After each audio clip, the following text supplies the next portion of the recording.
Hi everybody, welcome to the Steckline Report. And we're reporting from the Ponderosa, where we're cutting soybeans the first time in our life. Boy, we had a great year to do it. When you don't know beans about soybeans and still grow 40, 45 bushel, something's wrong, isn't it? Yeah, it was an accident. The man upstairs was good to us. Stand by, I want to talk about that and other items in a minute.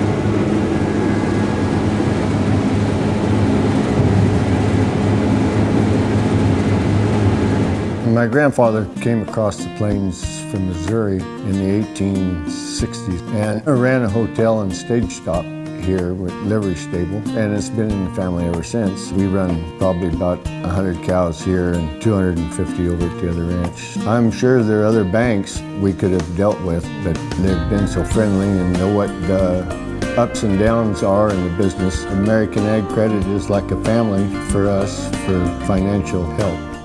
Welcome, everybody, to the Ponderosa on the Steckline Report. Glad to have you aboard the Case IH Combine here as we're cutting some soybeans today, and I got to tell you, this is our second day. First time in our history of farming, 50 years, that I've raised soybeans. Didn't even know hardly what they looked like, except feeding them to my cattle. But this has been an interesting year for growing almost anything.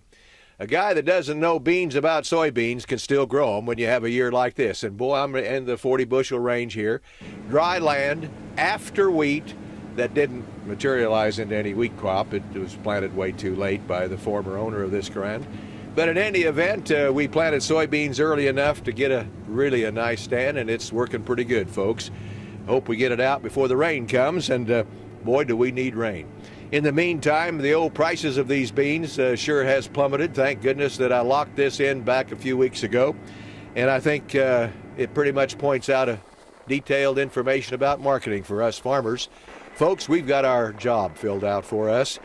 Marketing specialist is what we're going to have to be called, because this thing plummeting as much as it has, I know we've got a lot of corn. I know we've got an unbelievable amount of soybeans. It's an unbelievable amount of milo.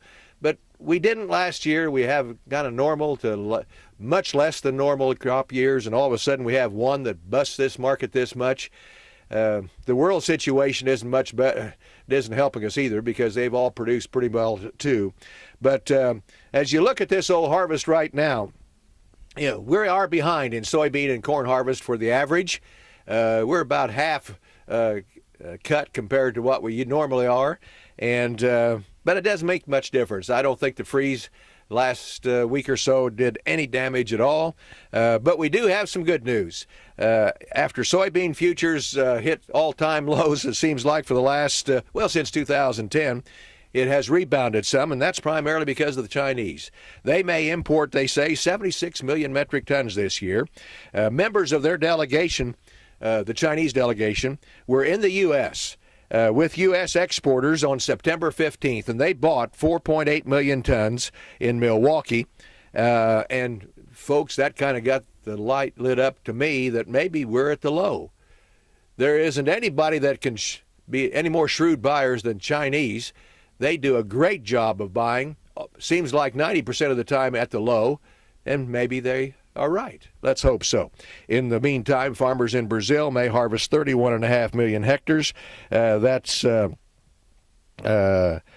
from 30 million last year, and it looks like Brazil's the world's second biggest producer, which is not any new news to us. What about wheat? I'm getting ready to go plant wheat. Folks, it's dry. A little rain here and there, but I tell you, it's a long ways from being a perfect kind of condition for planting wheat. Wheat dropped below $5 on the Board of Trade for the first time since 2010. World wheat production rises to 719.95 million metric tons, the highest ever. We've got a lot of reasons to say, well, maybe this wheat crop is that we've got coming on is a $4 crop. I hope that that's totally wrong. I think the major reason this old wheat price has dropped this year this much is because of the corn and soybean harvest. As soon as that's over, I think that'll help. We've got a long ways to go to put the wheat crop in the bin. In fact, we've got a long ways to go to get it up. We don't have much planted in the country, and I guess one thing we'll find out, weatherman has the most to play on whether we'll have a wheat crop or not. So what's new about that? I tell you what's new, the next Steckline Report. See you then.